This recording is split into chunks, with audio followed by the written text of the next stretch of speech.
Hey everyone, in this guide we will go over how Orzekea Gunspot works and its portal mechanics, some tips to help you gander better, and some testing with different AP and DP.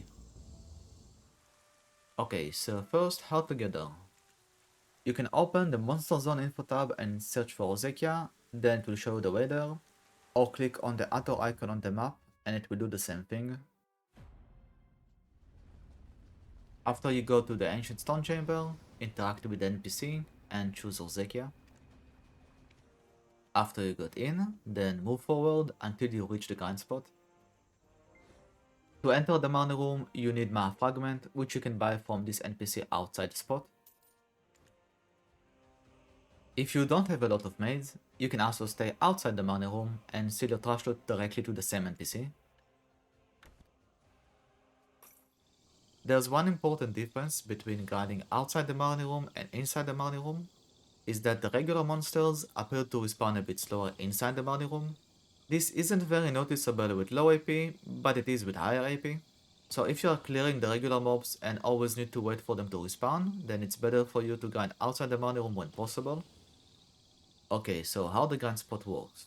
There are three phases. The first one is the regular mobs, where you go to defeat 3 monster packs in one rotation. Then there is the elite phase that starts after you do 3 rotations of the regular mobs. After you defeat all of them, you do the regular mobs again and repeat this from alert 1 to alert 3. Then the boss phase, which begins after you are done with alert 3. For the regular mob phase, you want to defeat them as fast as you can, and to know if you're doing it fast enough, you should reach the next mob pack before it spawns or right as it spawns. During the elite phase, you will encounter 3 different monsters, Centurion, Leos, and Spyron. Each of them has different attack animation, but once you are familiar with the attack patterns, you can back attack them most of the time. Just be careful if you have very low DP at nighttime, and you will be fine.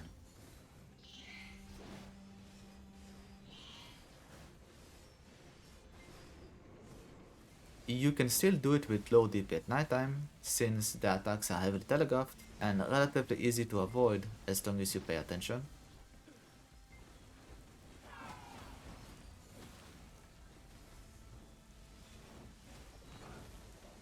As you reach the boss phase, you will want to position yourself like this, so you can start with a back attack right away, and it's also a good time to use your Z and E buff here.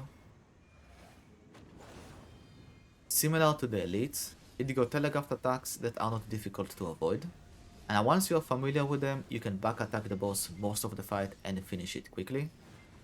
If you are severely lacking DP, you will want to be more careful around some of the attacks, but most of them are still fairly easy to avoid. For example, I did here with much lower DP than recommended, but most of the attacks are avoidable, so it was not a problem.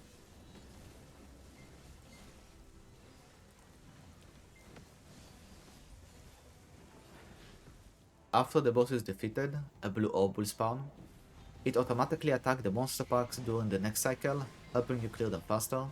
And sometimes it even kills the entire pack by itself with one hit, so it's pretty useful.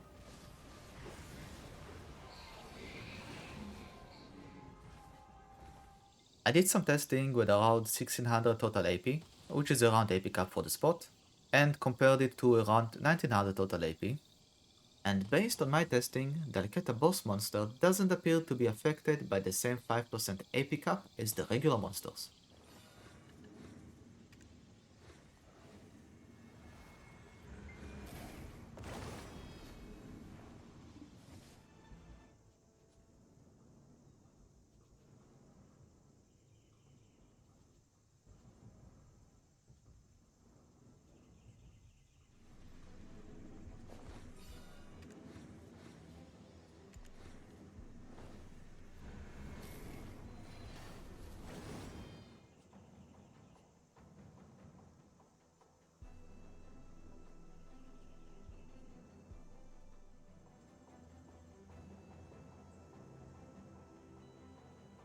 Against the regular mobs, at the highest the damage only increased from 270,000 to 282,000, which is a relatively small difference, like around 5%.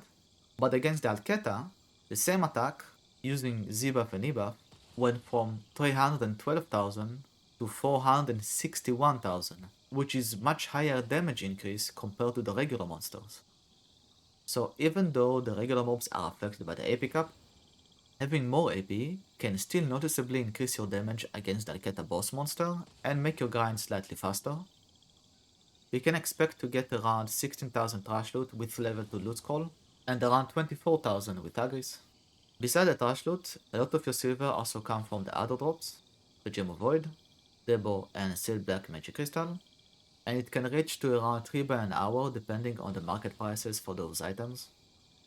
Also, for the Gem of Void, you will generally want to use it to craft the Void crystals rather than selling the gem itself, since the crafted crystals are worth more at max price.